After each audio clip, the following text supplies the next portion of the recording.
puede que sea zapa. Y si el sapo es pequeño, puede que sea sapo.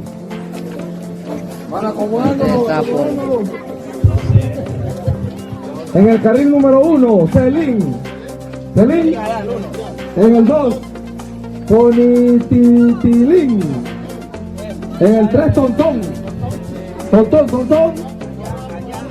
El tercer que Tontón.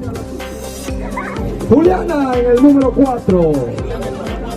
Chorri en el 5. Y Coco Bola en el carril número 6. Estamos esperando la partida. Cada uno apoye su sapo.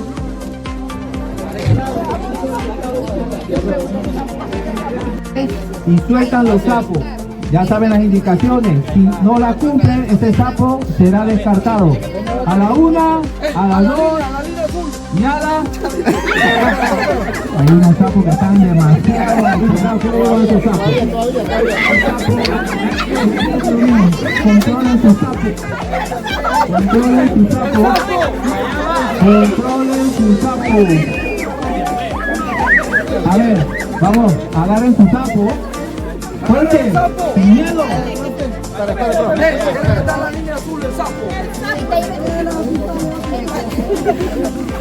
A ver, los sapos salen de la línea azul y el primer sapo que toque la pared es el sapo o zapa ganadora de la tarde de hoy. Puede tirar hacia adelante, puede tirar hacia adelante, de esa línea hacia adelante. De ahí, va empujándolo. Dale, listo, profe. A la 1, a la 2 y a la 3. Ahí salen los sapos. Bueno, los sapos. Celín. La Celín, la Tontón, la Juliana. Viene.